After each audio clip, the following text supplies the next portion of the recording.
오늘 저는 요한복음 14장 23절 말씀을 가지고 어떻게 하나님께서 우리를 그분의 집으로 지으시는가, 이러한 제목으로 말씀을 한번 나누겠습니다.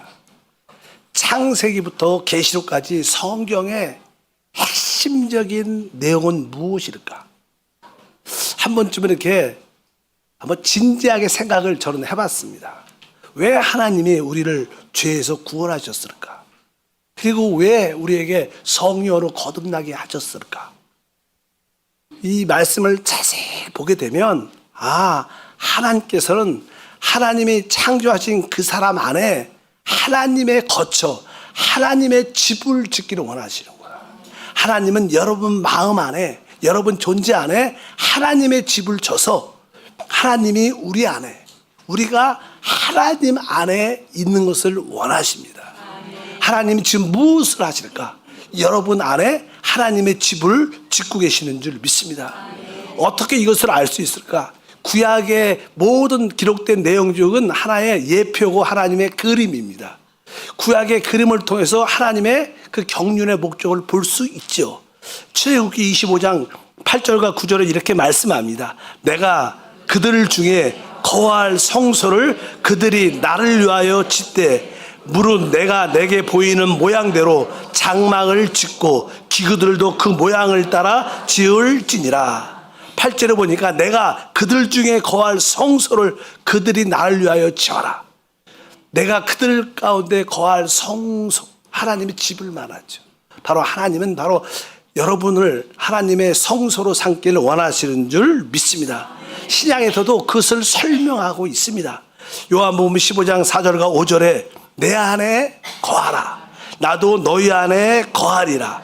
나는 포도나무요 너희는 가지라. 그가 내 안에, 내가 그 안에 거하면 사람이 열매를 많이 맺나니 나를 떠나서는 너희가 아무것도 할 수 없음이라. 내 안에 거하라. 나도 너희 안에 거하겠다. 이 거한다는 뜻은 집을 진다는 그런 의미를 갖고 있습니다.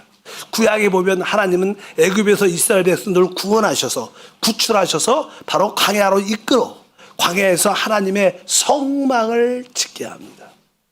결국 그 성막을 중심으로 그들은 축복의 가나안 땅에 들어가서 결국 거기서 하나님의 성전을 건축합니다.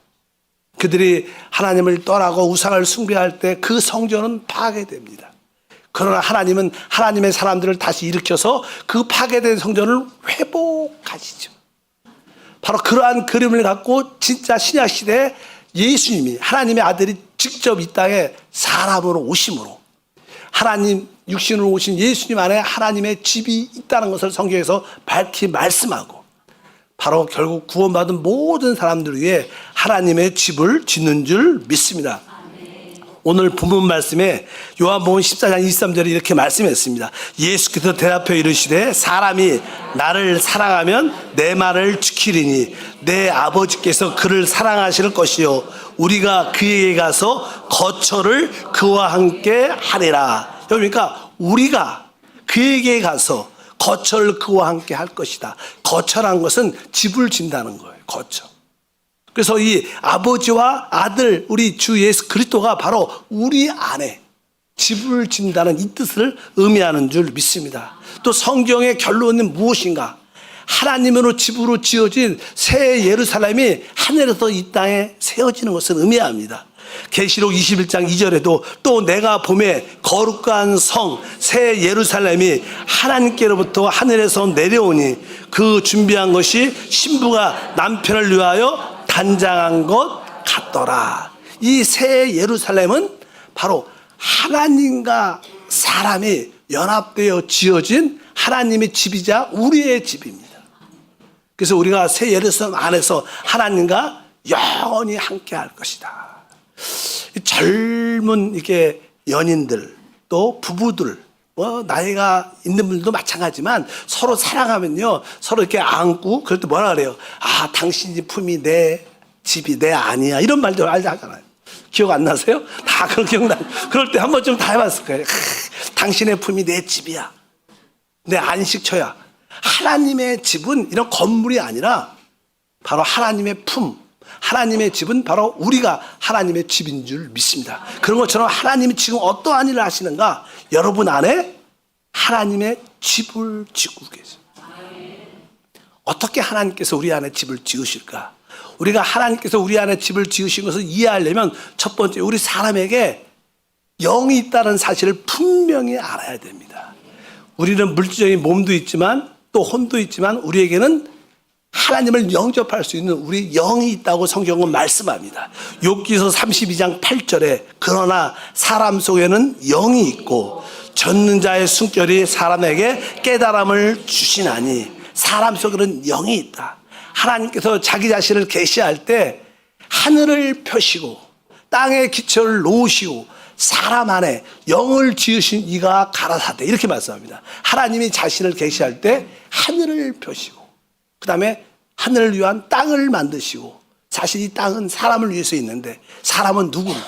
하나님을 영접할 영을 위해서 만들어졌어요. 그래서 이 우주에서 하늘과 땅과 사람의 영이 그만큼 중요한 것을 여러분들이 아시길 바랍니다. 그래서 신약 성경에 보면 사람은 바로 영과 혼과 몸으로 창조됐다고 확실히 말씀합니다. 주님 오실 때까지 우리가 영과 혼과 몸을 온전히 보존해야 된다고 말씀합니다. 데살로니가 전서 5장 23절에 평강의 하나님이 친히 너희를 온전히 거룩하게 하시고 또 너희의 온 영과 혼과 몸이 우리 주 예수 그리스도의 강림하실 때 흠없게 보존되길 원하노라. 여기 정확하게 영과 혼과 몸을 말씀합니다. 실제로 사람의 혼은 사람의 그 몸 안에 있고 사람의 또한 영은 그 혼 깊은 곳에 있는 것을 우리가 분명히 알아야 될 줄 믿습니다. 그래서 사람은 세 부분으로 되어 있다. 세 부분. 그런데 이 사람은 이 사람의 인격이라고 말하죠. 사람의 인격이 무엇인가? 하나님이 사람을 창조할 때 그것을 보면 알 수 있습니다. 사람이 어떻게 창조됐습니까? 그것은 이렇게 말씀합니다. 바로 하나님께서 흙으로 사람을 빚으셨어요. 그 코에 생기를 집어넣었더니 생명, 살아있는 혼이 됐다고 말씀합니다. 그래서 사람의 인격은 혼입니다. 혼. 우리의 혼. 소울이라 그래요. 소울. 혼입니다. 우리 혼이 그 사람의 인격이었습니다. 사람의 창조될 때 사람의 인격은 바로 그 혼이다. 그 혼이 하나님을 접촉할 수 있는 영을 가지고 있었고 그 혼이 또 물질 세계를 접촉하는 몸을 가지고 있었다. 이렇게 말씀을 합니다. 그래서 사람은 일반적으로 이렇게 혼적이죠. 혼적. 인간적인 요소를 가지고 있습니다. 근데 사람에는 진짜 자기의 속사람은, 영은 진짜 자기의 자신이라고 표현할 수도 있어요. 보통 이게 혼적인 사람들은 뭐 도덕적이고 윤리적이고 또 이렇게 좀 이렇게 지혜를 갖고 있는 사람들은 되게 혼적이라고 보통 많이 하죠. 지식적인 사람은. 그래서 체면도 있고 그래서 좀 어떤 일로 인해서 좀 화가 나도 그런 화를 표현을 잘 안 하죠. 아유, 괜찮습니다. 이 정도가 괜찮습니다. 뭐 마음 상하지 않습니다. 근데 속은 안 그래요. 근데 겉으로 이렇게 되게 괜찮은 것처럼 진짜는 아니죠. 근데 영이라는 것은요, 영이 이렇게 한번 열리게 되면 영은 가장 우리 모습에서 진실된 모습이에요. 사람이 가장 진실될 때가 어느 때일까? 승질낼 때, 화낼 때 가장 진실해요. 왜? 자기의 모습을 그대로 표현합니다. 감추지 않죠. 혼적인 사람들은 자기의 생각도 좀 감추고 또 감정도 이렇게 덮어놓고 좀 인내하고 그런 모습이 있지만 영은 솔직하게 자기의 진실된 모습을 표현하게 돼서 그 중에 하나가 뭐냐면 화를 내는 거예요. 화를 낼 때 그 사람은 진짜 솔직한 자기의 내적인 느낌을 표현하는 거예요. 그래서 영이 이렇게 열리게 되고 화 같은 걸 내면 코를 초월하기 때문에 체면도 없고요. 뭐 다른 사람 느낌도 받아보지 않고 그냥 있는 대로 표현을 다 내죠. 여러분들도 한번 화낼 때 여러분 자신을 보십시오. 진짜 자기의 진실된 모습이 나오게 됐습니다. 근데 사실 이 화를 내는 것은 조금 좋지 않죠. 왜? 이것은 나쁜 영이 나오는 거예요. 나쁜 영. 영은 영인데 나쁜 영, 거친 영. 보통 우리가 사람을 싫어할 수 있어요. 그것도 하나의 감정이죠. 근데 그 싫어함이 점점점 강해지고 영에서 나올 때, 우리 혼에서 감정에서 나올 때 그것은 미움입니다. 근데 영에서 나오는 그런 감정은 증오입니다. 증오를 가지면 사람은 어떻게 해요? 죽여요. 살인이 어디서 나오는 거예요? 그래서 영에서 나오는 것은 무서운 겁니다. 내게 나쁜 영이 흘러나오면 안 되고, 우리 안에서 뭐요? 아주 온유하고 생명 있는 영이 흘러나야 신앙생활은 뭐냐? 우리의 영이 열리는 거예요. 그래야지 하나님을 체험하고 누리게 되는 은혜와 축복이 함께할 줄 믿습니다. 그런 의미에서 사람은 영과 혼과 몸으로 창조됐다는 것을 분명히 아시기 바란다. 그런데 사람이 이게 우리 주님께서 바로 지금 어디에 계시냐? 우리의 거듭난 영 안에 계시다고 성경은 계속 말씀합니다. 우리가 고린도 후서 3장 17절에 이렇게 말합니다. 주는 영이시니 주의 영이 계신 곳에는 자유가 있느니라. 제가 오늘 이게 주의 영이시니 주의 영이 계신 곳에는 자유가 있다. 오늘 우리 시온 찬양대를 보니까 이게 찬양대 가운을 입지 않고 이렇게 보통 이게 되게 보니까 더 자유로운 것 같아요. 자유로우니까 더 아주 찬양하기도 힘이 있는 그런 모습. 어차피 자유함은 우리에게 능력입니다. 오늘 말씀에도 주는 뭐라 그래요? 영이시다. 주의 영이 있는 곳에 자유함이 있다. 그러니까 우리가 참된 신앙생활을 하고 있다. 그것은 뭐 성의 자유함 가운데 자꾸만 교회 와서 뭐에 묶이고 속박되고 눌려있다. 그건 정상적인 상태가 아닙니다. 그건 뭐예요? 율법에 또 세상의 어떤 제도에 묶여있는 거예요. 그러나 성령 안에 있는 사람은 모든 것으로부터 자유하는 줄 믿습니다. 근데 주는 영이시다. 이 의미는 적어도 몇 가지 의미가 있어요. 일단은 우리 하나님이 본질적으로 영이시다는 거예요. 우리 하나님의 본질은 무엇이냐? 영이십니다. 그래서 성경에도 하나님은 영이시다. 예배하는 자가 영과 진리로 예배하라고 말씀합니다. 하나님의 본질은 영이기 때문에 하나님이 우리에게 주시는 것은 그 본질 자체인 영을 주시는 거예요. 하나님이 지금 무슨 일을 하셔요? 우리에게 성령을 주시는 일을 해요. 하나님은 다른 거 잘 모르십니다. 오직 영이시기 때문에 우리에게 하시는 일은 오직 영을 부어주는 일. 그래서 우리가 해야 될 일은 그냥 부어주신 그 영을 끊임없이 받아들여요. 그 성령을 호흡하고 성령을 마시고 내가 성령 안에 잠깁니다. 그럴 때 우리에게 참된 자유가 함께할 줄 믿습니다. 또한 주는 영이라는 뜻은요, 우리 하나님이 삼위일체 하나님이십니다. 성부와 성자와 성령 삼위일체 하나님이신데 거기에 보면 뭐요? 세 번째 위격에 영이라는 이것은 하나님의 경륜 안에서 바로 성령의 위치를 또한 의미하는구나, 이런 의미가 있고, 또 하나 주는 영이시라는 것은 우리 주님께서 육신을 입고 이 땅에 오셨다가 십자가의 죽음과 부활을 통하여 생명 주는, 살려주는 영이 되신 줄 믿습니다. 그래서 우리 주님이 부활을 통하여 승천하셔서 그분이 생명 주는 영으로 우리 가운데 함께 하신다, 그런 의미를 가지고 있습니다. 그래서 여기서 주는 영이라는 것은 그분이 바로 죽음과 부활을 통하여 보혜사 성령으로 우리와 함께 하신다, 이런 의미를 말씀합니다. 그래서 성경에서 주님께서는 살아계실 때 내가 곧 죽을 것이다, 그런 이야기를 하면서 내가 너희를 떠날 것이다, 내가 떠나면 너에게 보혜사 그 진리의 영을 보내줄 것이다, 계속 그 얘기를 하셔요. 요한복음 14장 16절과 26절에 내가 아버지께 구하겠으니 그가 또 다른 보혜사를 너희에게 주사 영원토록 너희와 함께 있게 하리니 보혜사 곧 아버지께서 내 이름으로 보내실 성령, 그가 너희에게 모든 것을 가르치고 내가 너희에게 말한 모든 것을 생각나게 하리라.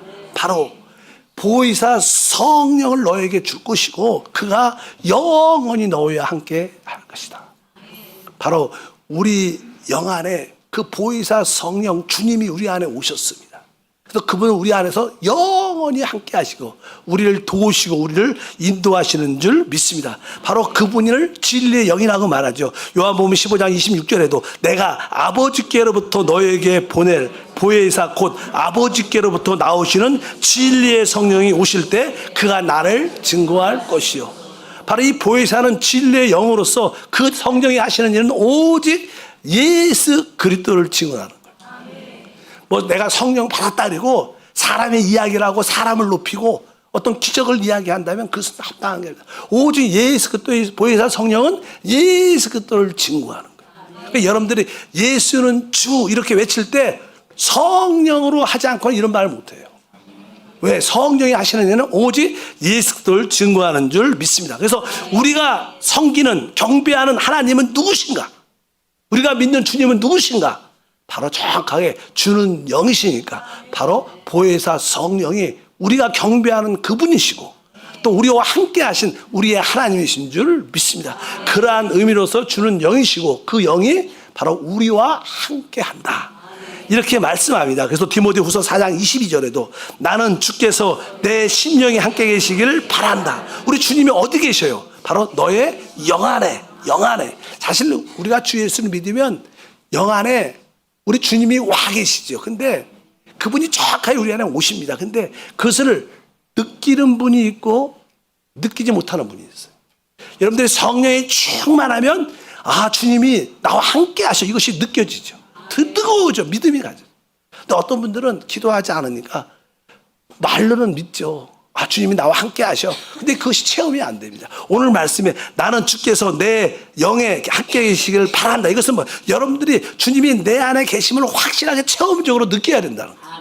기도하시길 축복합니다. 뜨겁게 찬양하시길 축복합니다. 로마서 8장 16절도 말씀합니다. 성령이 친히 우리의 영과 더불어 우리가 하나님의 자녀인 것을 증언하시나니, 이 뜻은 다른 뜻이 아니라 바로 우리 영 안에 성령이 함께하기 때문에 그 성령이 우리가 하나님의 자녀임을 증언한다고 말씀하는 줄 믿습니다. 이제 우리가 신앙생활에 중요한 것 중에 하나는 이제 우리는 그 놀라운 우리의 주님이신 그 성령을 우리 안으로 영접했다는 거예요. 우리 안에 계시다는 거예요. 그분은 우리 안에 생명으로 오셨을 뿐만 아니라 사실 우리의 인격으로 오셨어요. 왜? 우리 그리스도는 인격을 가지신 분입니다. 아까 우리가 사람이 창조됐을 때 사람의 자신의 그 사람의 인격은 그 혼이 자기 인격이었어요. 근데 우리가 그냥 타락하죠. 그래서 우리는 옛사람이 됐습니다. 그러니까 우리 옛사람의 인격은 우리의 뭐예요? 혼입니다. 그러나 우리가 거듭나고 주 예수를 믿은 후에 우리는 거듭난 영 안에 주님이 그 안에 오시기 때문에 바로 우리 안에 그분을 생명과 인격으로 소유하고 있는 줄 믿습니다. 그래서 우리 안에 새로운 인격이신 주님이 들어왔어요. 그래서 주 예수를 믿게 되면 우리에겐 나의 옛사람의 인격, 내 혼이 있고 자아가 있고 또 새 사람인 우리 영 안에 새 인격이신 그리스도가 들어와요. 그래서 우리 안에는 실제로 지금 두 인격이 있어요. 옛사람 나의 인격이 있고 새 사람 그리스도의 인격이 있습니다. 그래서 예수를 믿게 되면 새로운 인격이신 그리스도가 우리 안에 오시기 때문에 이 두 인격이 어떠한 부딪힘이 있습니다. 여러분들이 결혼하기 전에 혼자 살 때는 모든 일에 자유했어요. 내가 하고 싶은 대로 마음대로 했어요. 근데 막상 결혼하고 나면 두 인격이 같이 집에서 살면 어떻게 돼요? 많은 제한과 문제가 생기기 시작합니다. 우리도 구원받기 전에는 내 혼자 인격으로 살았으니까 자유로웠어요. 근데 구원받은 후에 내 영 안에 새 인격이신 그리스도 오시니까 어떠한 충돌이 있게 돼요.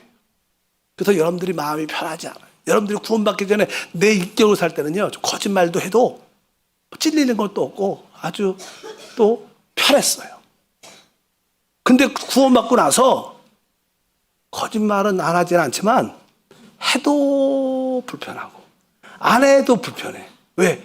우리 안에 그 새 인격이신 그분이 원치 않는 거예요. 여러분들이 도박을 하든 어떤 안 좋은 일을 할 때 나는 괜찮아도 내 안에 계신 주님이 그것을 기뻐하지 않는다. 내가 술을 많이 좋아했다. 구원받은 후에는 내가 술을 안 먹을 수는 없겠지만 술 먹으면 옛날처럼 마음이 편하지 않아. 그리고 옛날 맛이 아니야. 그렇게 많이 느껴. 왜? 우리 안에 두 인격이 사실 충돌이 늘 있습니다. 성경은 거기에 대해서 늘 우리 가운데 말씀하고 있습니다. 그 내용은 다른 것이 아니라 바로 우리에게는 육신의 욕심이 있고 또 성령의 소욕이 있기 때문에 여기에 충돌이 있다고 분명히 말씀하는 줄 믿습니다. 그래서 우리는 이제 구원을 받았기 때문에 우리 영 안에 오신 그리스도를 나의 뭐로? 인격으로 살아야 돼요. 실제로 그런 뜻은 주님이 우리 영 안에 오셨다는 뜻을 갖고 있고 그분이 나의 인격이라는 것은 바로 우리 거듭난 영이 지금은 뭐예요? 하나님의 집으로 있다는 거예요. 여러분 영이 하나님의 지성소, 하나님의 집인 줄 믿습니다. 그런데 우리 하나님은요, 여러분 영 안에만 있기를 원치 않고 여러분의 온 존재가 하나님의 집이 되기를 원하시죠. 이것을 우리가 분명히 알아야 됩니다. 그래서 이제 영 안에 계신 주님께서 이제 우리의 혼 안으로 자꾸만 들어오시기를 간섭하기를 원하죠. 여러분의 생각도 관여하고 싶고 여러분의 감정과 의지도 하나님이 다루시기를 원하십니다. 근데 우리는 그것을 허락하지 않죠. 왜? 그것이 불편한 겁니다. 그래서 우리는 대부분 신앙생활의 핵심은 뭐냐면 주님이 나를 거듭나게 하실 건데 영 안에 계시니까 영 안에만 계세요. 생각은 제가 알아서 합니다. 느끼는 감정도 제가 알아서 할 테니까 이런 건 간섭하지 말고 그냥 영 안에 나 구원하신 거로만 만족하세요. 항상 우리 영 안에 계신 주님을 제한시킵니다. 그러나 우리 주님은 뭐예요? 우리의 영 안에서뿐만 아니라 우리 마음에서도 집을 짓기를 원하셔요. 그리고 결국 우리 온 존재가 하나님이 집이 되기를 원하시는 것을 여러분들이 분명히 알아야 됩니다. 그래서 이제 하나님은 계속 그런 일들을 우리 안에서 역사하시죠. 역사하십니다. 보통 쉽게 얘기를 하면요, 여러분이 저를 만약에 여러분 집으로 초대를 했어. 그러니까 여러분들이 아유 목사님 오셨어요. 그리고 그냥 거실에 이렇게 앉혀놓고 목사님 커피 한 잔 드시고요. 여기 좀 그냥 계세요. 그리고 대부분이 하는 우리가 실제로도 그렇잖아요. 여기 거실에서 대화도 어느 정도는 하죠. 그런데 여러분들이 결코 여러분의 안방이나 다른 방을 절대로 보여주지 않죠. 하물며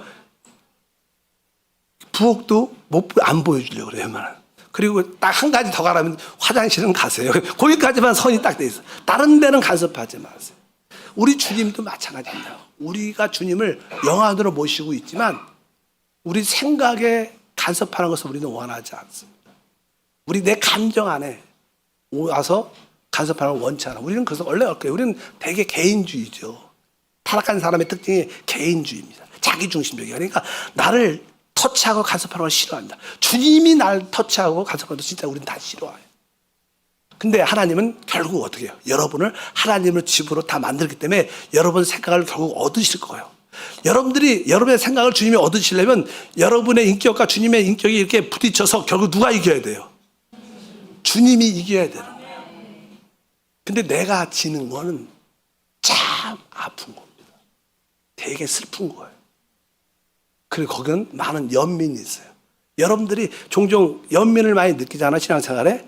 어느 때 보면 아마 우리 남편들도 그냥 열심히 죽도록 아내를 위해서 자녀를 위해서 충성스레 일했는데 나중에 나이가 들고 나면 아 내가 뭐하고 살았지? 내 인생은 어디 있어? 이렇게 연민을 느낄 수도 있을 수 있어요. 어찌하든 왜 자기중심적이 되면 사람은 연민을 느끼고 슬퍼하고 힘들어합니다.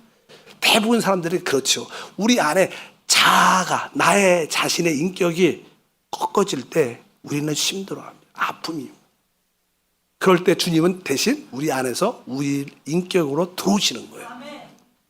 여러분들에게 그런 경험들이 사실 실제로 다 있다고 저는 생각을 합니다. 그래서 주님은 계속 우리의 생각을 얻으셔요. 그래서 저는 아까 내가 여러분 집에 초청됐는데 거실에만 있고 여러분의 좀 안방도 한번 보고 다른 방도 보면서 전체적으로 관리하고 싶어하는 성령의 역사가 우리 안에 있다는 거예요. 주님은 우리 안에서 우리의 생각을 얻기를 원하십니다. 우리의 감정과 우리의 의지, 우리 온 존재를 얻으시기를 원합니다. 그래서 그 이야기가 성경에 이렇게 기록되어 있습니다. 오늘 본문 말씀 에베소서 3장이죠. 3장 16절과 17절에 이런 말씀이 기록되어 있습니다. 그의 영광의 풍성함을 따라 그의 성령으로 말미암아 너희 속사람을 능력으로 강건하게 하시오며 믿음으로 말미암아 그리스도께서 너희 마음에 계시게 하시옵고 이런 말씀입니다. 믿음으로 말미암아 그리스도께서 너희 마음에 계시게 하시옵고 너희 마음에 계시게 믿음으로 말미암아. 우리 마음은 아까 뭐예요? 우리의 생각과 우리의 감정과 우리의 의지와 우리의 양심을 마음이라 그래요. 우리 주님께서 이제 우리의 생각도 얻으시고 우리의 감정과 의지와 우리의 양심도 온전히 얻기를 원하는 것이 그리스도께서 우리 마음에 계시게 하옵시고 그럴 때 주님이 바로 우리의 인격이 되는 거예요. 여러분의 생각 안에서도 주님을 인격으로 우리가 얻어야 된다. 그동안은 내가 주인이었지만 주님 이제 내 생각조차도 주님이 나의 인격으로 받아들입니다. 내 감정 부분에서도 주님을 나의 인격으로, 나의 의지의 부분에서도 주님을 나의 인격으로, 내 양심의 모든 부분에서도 주님을 나의 인격으로 받아들입니다.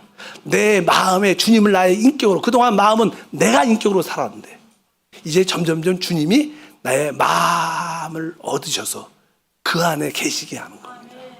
그럴 때 우리 안에 뭐가 하나님의 집이 지어지는 거예요.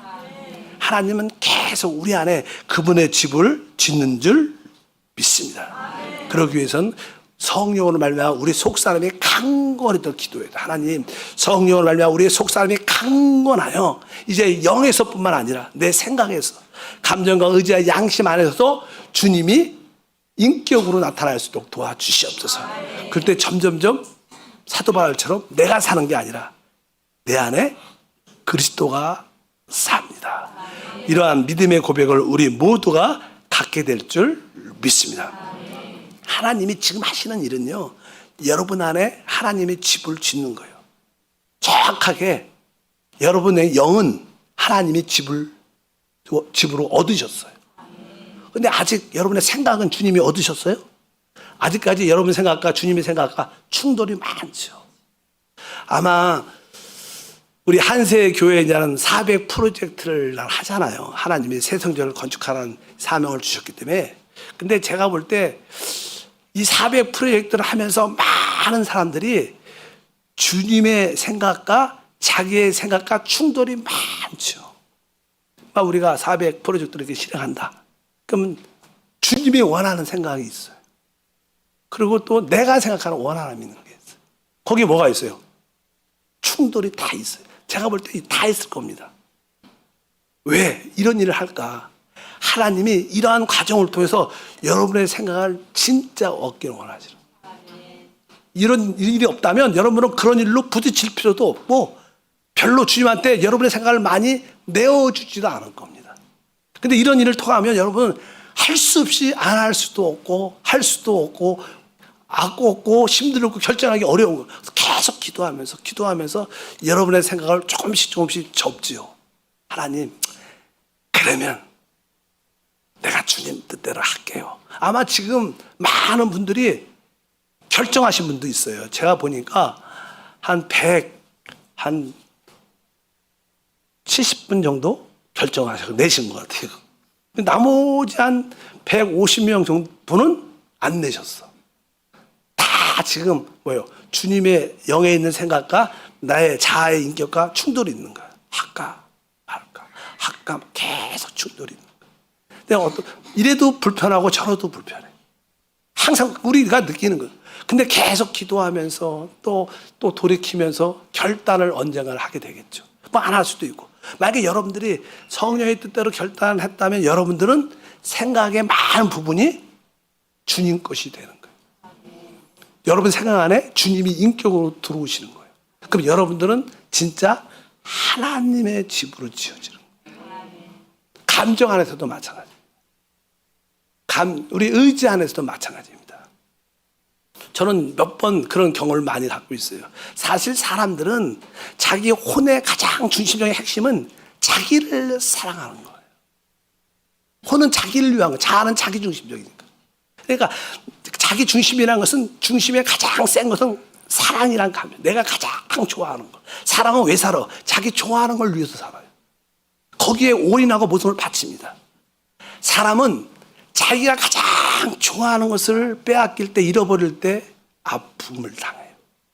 그리고 많이 부서지고 깨어지고, 어떤 사람들은 자기가 가장 귀한 것을 잃어보니까 인생 포기하고 자살하는 사람도 있는 거예요. 여러분들이 두 번째 좋아하고 세 번째 좋아하는 것은 잃어버려도 까딱도 안 해요. 그렇지 않겠어요? 뭐 그럴 수도 있어. 별로 그렇게 어려움이 없어. 근데 가장 사랑하는 것을 빼앗기게 되면 우리 혼적으로 가장 큰 상처를 받게 돼. 자아가 깨지게 돼. 아마 여러 가지, 여러분에게는 뭐 자식도 귀할 수도 있고, 어떤 분들은 돈이 가장 귀할 수도 있어. 이번에 이게 어떤 분이 그런 얘기를 하더라고요. 나는 내가 돈을 그렇게 사랑하는지 몰랐다고. 이번 기회에. 왜? 돈을 내는 게 그렇게 아깝고 눈물이 난다는 거야. 나는 말로는 별로 이렇게 돈 사랑하지 않는다고 막상 했는데, 막상 결정하고 내보려니까 손이 떨린다는 거야, 손이. 마음이 아깝고, 내 인생 끝나는구나. 진짜 이런 생각이 든다는 거야. 그만큼 내가 돈을 그렇게 사랑하고 돈을 의지하는구나. 이런 생각을 가졌다고 이 얘기도 하시더라고요. 어쩌든지 하나님은 여러분의 영을 얻으셨어요. 근데 여러분의 마음, 생각도 주님이 인격으로 차지하기를 원하셔요. 여러분들이 싫든 좋든 하나님은 그 일을 하십니다. 여러분을 택하신 이유는 여러분을 온전히 하나님의 집으로 만들 겁니다.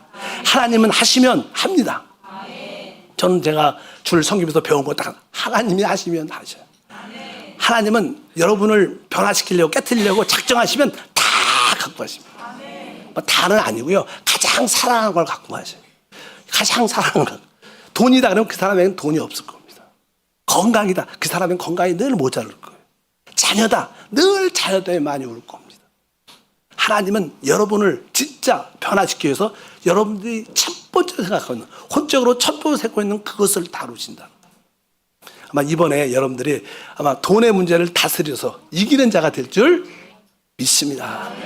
그래서 주님은 결국 우리 영 안에서 또 우리 생각 안에서 그분을 우리가 인격으로 받아. 주님, 내 생각은 이제 내 생각이 아니라 주님의 생각. 내 감정도 내가 기뻐하는 게 아니라 주님이 기뻐하는 걸 기뻐하겠습니다. 주님이 결정하는 것을 나도 순종하겠습니다. 중심의 양심에 따라 주님을 섬기겠습니다. 그럴 때 우리 안에 하나님의 집이 지어지고 우리 마음에 하나님이 지어지는 줄 믿습니다. 결국 시간이 지나면 이러한 가정을 통해서 우리의 겉사람은 점점 낡아지게 됩니다. 성경은 이렇게 표현합니다. 고린도후서 4장 16절에 그러므로 우리가 낙심하지 아니하노니 우리의 겉사람은 낡아지나 우리의 속사람은 날로 새로워지다.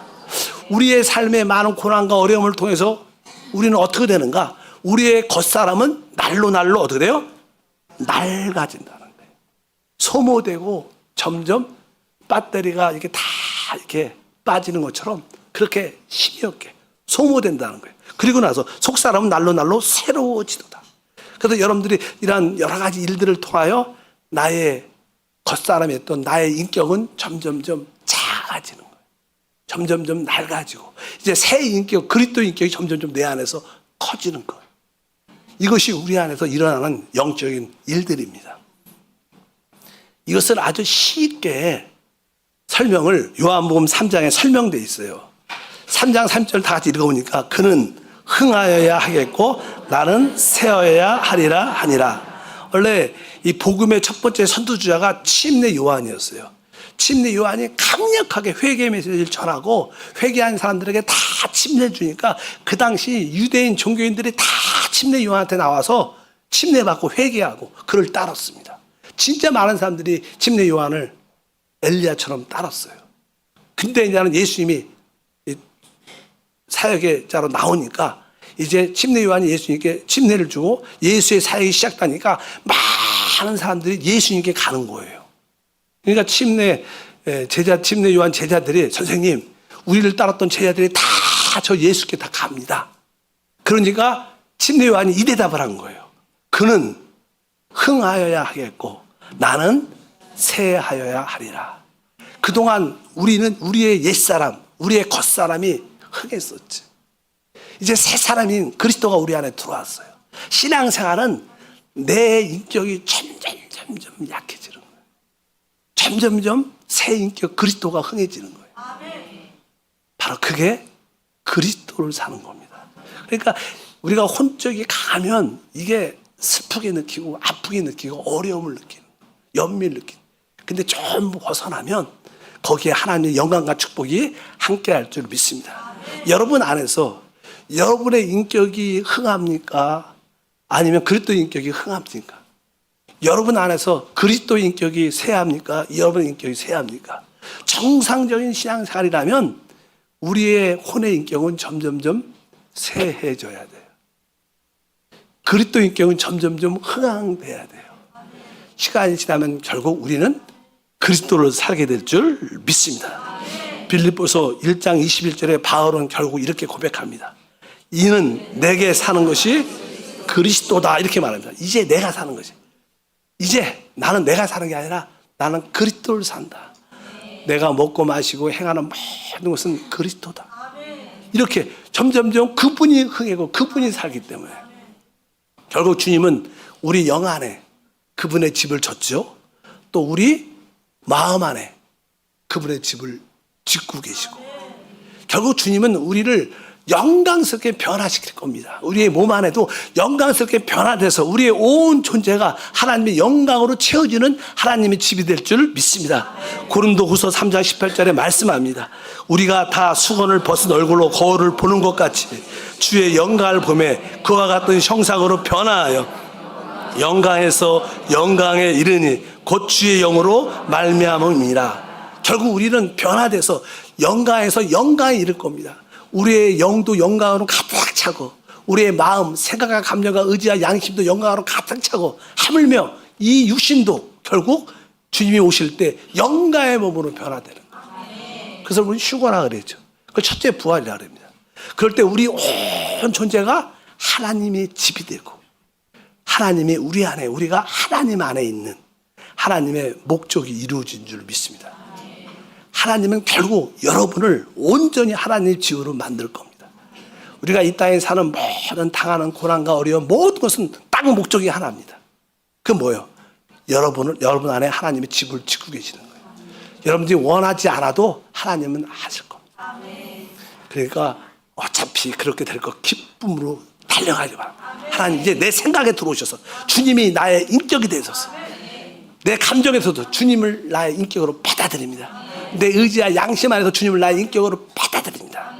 그럴 때 우리는 그리스도를 사게 될 것이고 우리 안에 하나님이 지어질 것이고 바로 그리스도가 바로 하나님의 영광을 우리 가운데 나타날 줄 믿습니다. 이것이 뭐예요? 하나님의 구원의 완성이죠. 우리 온 존재가 하나님의 집으로 지어질 때 우리는 영원함을 누리게 될 것입니다. 하나님 감사합니다. 다시 한번 하나님의 목적을 보게 하소서. 하나님은 우리 안에 하나님의 집을 지으십니다. 이제 영 안에 들어오셔서 하나님의 집을 지으시고 우리의 마음 안에 생각, 감정, 의지, 양심 안에도 하나님의 집을 짓기 위해서 점점점 확장해 들어오십니다. 우리가 우리 자신을 내려놓고 주님을 우리의 인격으로 생각 안에서 감정과 의지 안에서 양심 안에서 주님을 받아들여 주님의 집이 되게 하옵소서. 주 예수 이름으로 기도함나이다. 아멘.